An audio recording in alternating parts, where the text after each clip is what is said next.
thoughts come in your mind that stop you from doing that? What comes in your mind? And these guys might get together and beat me up. I might become the baseball, right? Instead of bashing the car, they might bash me up. So I better keep my mouth shut if I know what's good for me. I know it's wrong, I shouldn't do it, but I don't have the guts to tell them not to do it. You understand? I know it's right, I must do it, I don't have the guts to tell somebody else, I don't know if you should do that or not. At the very least to tell them. If you can't enforce it, at least to tell them. Now the thing is, a decent human being, a courageous human being, doesn't just stop themselves from doing wrong. What else do? They open their mouth about it. And you know what? Even kuffar do that. Even non-Muslims do that. Even mushrikun do that. Even when they believe for some of them believe, for example, that, animals have a right not to be eaten or whatever. They don't just become vegetarians. What else do? Animal rights protests. Right? They go out and they speak their mind. First they convince themselves of something, then they implement it on themselves, and then what do? They go out there and stand up for it. They'll even take a beating for it, might get sprayed in the face for it. And this is not even Muslims. But this process exists for those who commit to something. Where does it all come from? It all started from their belief. Their belief was really strong, and it was strong enough to change their behavior. It was strong enough to change their behavior, then it was strong enough to make them speak out about it. And it was when they spoke out about it and they got tough times for it, they were willing to persevere. They were willing to just stick it out. No matter what, we're going to do this thing. So you have this idea of, this progression that starts with conviction. It doesn't just happen with Islam, it happens with any ideology, by the way. Communists did this. Students in Tiananmen Square did this. The Irani society did this when they revolted against the Shah. They did they believed something. They changed themselves, then they stood up for it, and they spoke out about it, and when persecution came, they were patient, perseverant. This is even among non-Muslim history, you find this is the revolution of Gandhi or whatever, right? Same idea. It is the same logical progression. But now we're taking this human, and by the way, every time this kind of struggle happens, from a non-Muslim, we're not even talking from an Islamic point of view, from a non-Muslim point of view, those people who do this, who follow this process, are called heroes in history. They call them heroes in history. Whoever followed this procedure. Whether it's Martin Luther King, whether it's God, whoever it may be, they are looked upon as people who accomplished great things because they stuck to their beliefs and they stood up for justice, no matter what the cost, right? And their days are celebrated and there are books written about them, monuments made about them. All of this is done because human beings deep down inside, no matter what culture, what tradition they come from, this is the process of decency that they respect. But then to imagine that you're fighting for something that in and of itself is incomplete. Most human beings, even great human beings that struggled, whose struggles are commendable, they ended up struggling for something that in and of itself may be true, but it's only a small part of the truth. It's not the whole truth. And what Allah gave to us is the entire truth. So if they are willing to be convinced of something that is a small part of the truth, can you imagine a comparison between any of those activists and a believer? How much more convinced the believer should be?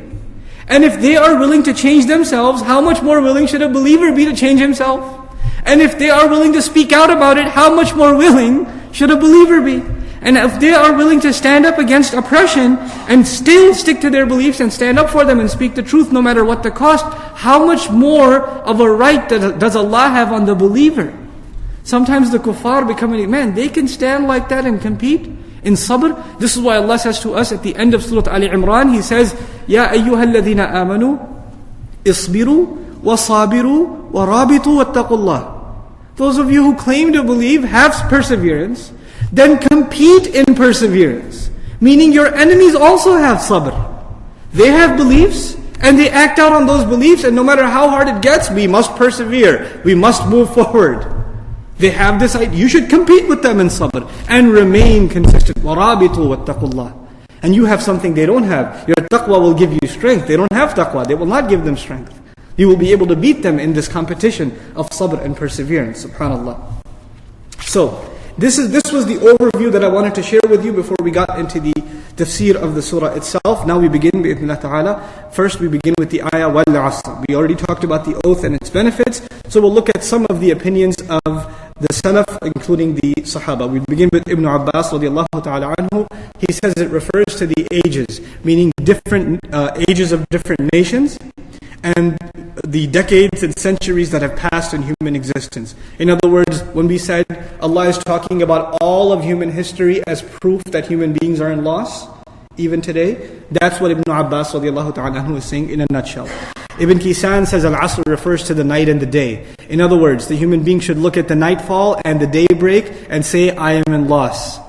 The state of emergency should be awakened every time the believer sees nightfall and every time he sees or she sees daybreak. SubhanAllah. So we know it's easy to say, they said this and you move on. But when they said that, what is the consequence of that? What happens to our understanding of Qur'an and the way we look at the night and the day and the way we think about time? These are transformational things. Sometimes you find the Salaf, their tafsir is one word, 2 words. A whole ayah, their tafsir is one word. But if you think about that word, man, you realize how deep these people are, subhanAllah. They say a lot by saying a little. It takes us a lot more to say a little, but they say a little, but they end up saying a lot in those few words. They have this eloquence to them. Then, similar, Hasan al-Basri says this is from late day to sunset. This is the span from late day, meaning beginning of Asr all the way to sunset, which is what I told you in ancient times. This was the time when there's a lot of hustle and bustle and emergency. Also, it illustrates the end of an era, meaning a day is like an era, it's the end of an era. So what that implies as far as the human being is concerned is know that your life is basically on the verge of death. Know that you are on the verge, on the very edge of the end of your life. Just like the sun is about to run out and darkness is about to fall, this life of your world, your worldly life is about to run out and the death of it is about to fall upon you. Think of it like that, and then you will develop that state of emergency. Qatada says it's the last part of the day, radiallahu anhu. Maqatil and Zamakhshari both actually commented this is Salat al-Asr. Their interpretation of what Asr was, Salat al-Asr. And this is part of the methodology of tafsir that says that when Allah swears by something, it must be something sacred. Right? That's one of the opinions about oaths. So in line with that methodology, they are saying, because Salat al-Asr is sacred, and how is it sacred? Allah calls it, حَافِظُوا عَلَى صَلَوَاتِكُمْ وَالصَّلَاةِ الْوُسْطَى. Right? Guard your prayers, especially the middle prayer. And what's the middle prayer? Al-Asr. Right? Surah Al-Asr. So Allah especially makes a point to talk about the Asr prayer. And why the Asr prayer? Again, tied to what society was doing at that time. They're really, really busy at what time? Asr. That's when their meeting is. That's when the project is due. Then when the store is most busy. When the store is most busy, that's the hardest time to leave and make salah, isn't it? When the meeting is going on, between exactly the times of, that's the time for them. When they have to break away from their dunya activities and go and make the salah. So Allah swears by that, and the fact that they're not able to do that, they are in loss. SubhanAllah. Then in Adwa al-Bayan we find, actually, first we'll go to Aysar al-Tafasir. It says, الدهر